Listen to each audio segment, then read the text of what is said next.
नमस्कार मंडळी. आजच्या जेवणात काय? आजच्या जेवणात आज आपण बनवणार आहोत मटन पुलाव किंवा त्याला याकनी पुलाव सुद्धा म्हणतात.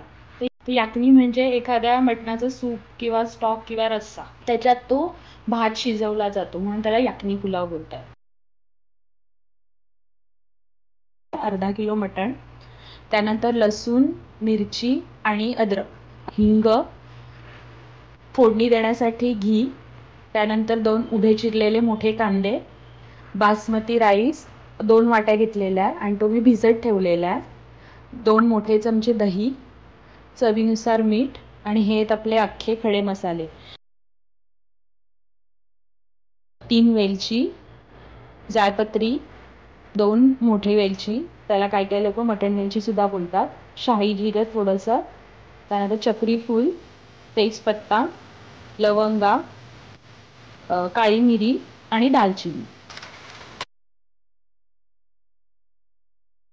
अर्धा खरडा ह्याच्यात वापरतोय, बाकीचा आपण फोडणीसाठी ठेवतोय. आणि दही 2 मोठे चमचे ते आपण ह्याच्यात घालतोय. आता हे छान मॅरिनेट करूया.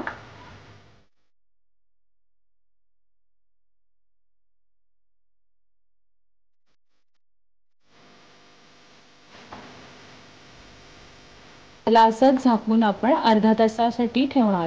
चला आता आपण रेसिपीला स्टार्ट करूया. पातेलं छान टाकूया.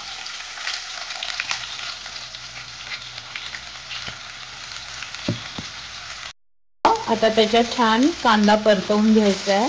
कांदा लाल होईपर्यंत परतवायचा आपल्याला. आता नरम झालाय आणि पिंक रंग छान आलेला आहे.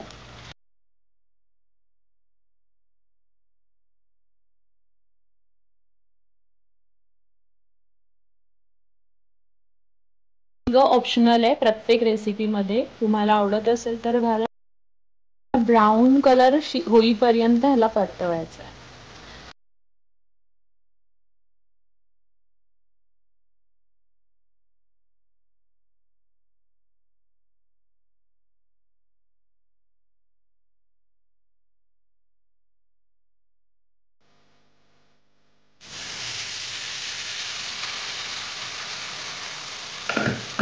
हे ऍड करून छान हलवून घ्या.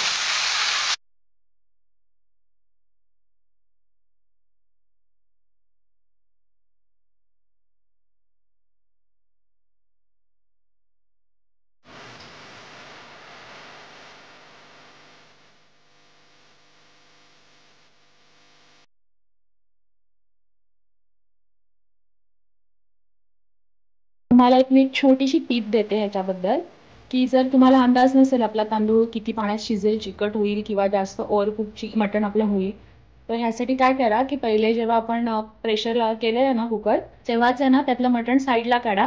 फक्त जो स्टॉक राहिला त्याच्यात मग भात घाला, तो शिजून घ्या आणि मग दोन्ही मिक्स करा आणि मग तुम्ही तसं पण सर्व केलं तरी चालेल. जर तुम्हाला अंदाज येत नसेल की मटण किती शिजलंय भात आणि मग ते सगळं चिकट होऊन जाईल, त्यापेक्षा तुम्ही असं करा की पहिले तुमचं जे मटण आहे ते शिजवून घ्या छान, मटणाचे पीस बाहेर काढा आणि मग ते ज्युसेस राहतील किंवा स्टॉक राहील त्यात मग आपण भिजवलेला तांदूळ ऍड करून तो शिजवून घेऊया. कारण की कधी कधी कसं होतं की बासमती तांदूळ जर नवा असेल ना तर मग तो चिकट होऊन जातो.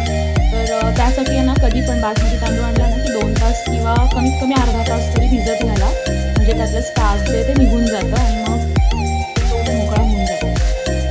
तर आजची रेसिपी तुम्हाला कशी वाटली नक्की कळवा आणि पुन्हा भेटूया आपण नवीन रेसिपी सोबत आणि नवीन काहीतरी गोष्टी आपण ट्राय करूया. आणि तुम्हाला जर काही सजेशन द्यायचं असेल की आपण काय ट्राय करू शकतो नवीन गोष्टी, तर प्लीज कमेंट बॉक्समध्ये नवीन गोष्टी काय ट्राय करायच्या त्या नक्की सांगा. आणि पुन्हा भेटूया नवीन रेसिपी सोबत. तोपर्यंत नमस्कार.